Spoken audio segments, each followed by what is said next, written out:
রান্নার গ্যাসের দাম বাড়ছে, এলপিজি সিলিন্ডার পাওয়া ক্রমশ কঠিন হয়ে উঠছে।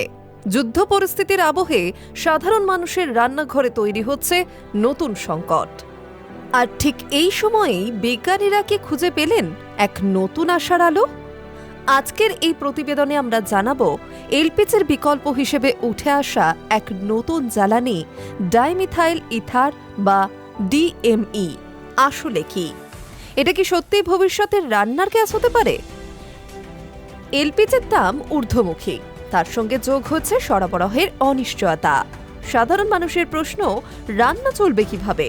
যুদ্ধ পরিস্থিতির কারণে জ্বালানির যোগান ব্যাহত হওয়ায় গোটা বিশ্বেই এখন জ্বালানি বিকল্পের খোঁজ চলছে জোর কদমে। এই পরিস্থিতিতে সামনে এসেছে এক নতুন নাম, ডাইমিথাইল ইথার বা ডিএমই। পুনের বিজ্ঞানীরা 2016 সাল থেকে এই গ্যাস নিয়ে গবেষণা করছেন।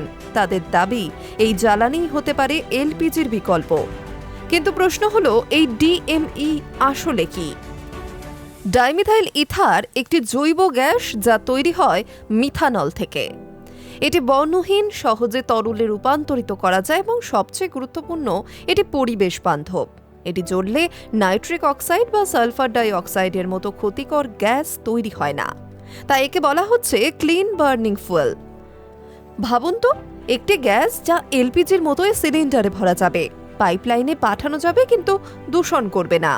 এমনকি এই গ্যাসের শিখাও স্বচ্ছ, কোনো কালো ধোঁয়া নেই। তাহলে কি রান্নার ভবিষ্যৎ বদলে যেতে চলেছে? আরও অবাক করা বিষয়, এই গ্যাস তৈরি করা যায় নানা উৎস থেকে। কয়লা, কৃষি বর্জ্য, গোবর, এমনকি প্লাস্টিক বর্জ্য থেকেও। অর্থাৎ একদিকে জ্বালানির সংকট মিটবে, অন্যদিকে পরিবেশ দূষণও কমবে।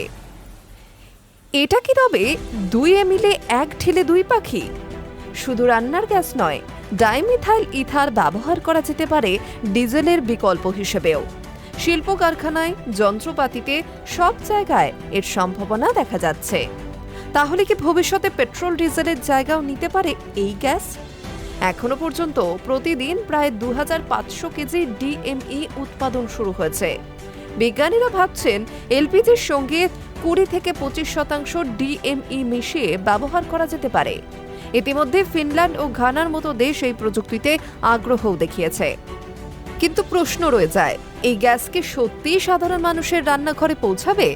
কবে নাগাদ এটি বাজারে আসবে? এবং সবচেয়ে বড় কথা, এতে কি কমবে এলপিজির ওপর নির্ভরতা? একদিকে বাড়ছে জ্বালানির দাম, অন্যদিকে কমছে প্রাকৃতিক সম্পদ। এই অবস্থায় ডাইমিথাইল ইথার কি হতে পারে ভবিষ্যতের সমাধান, নাকি এটা শুধু গবেষণার মধ্যেই সীমাবদ্ধ থাকবে? উত্তর দেবে সময়ই। Hi news network.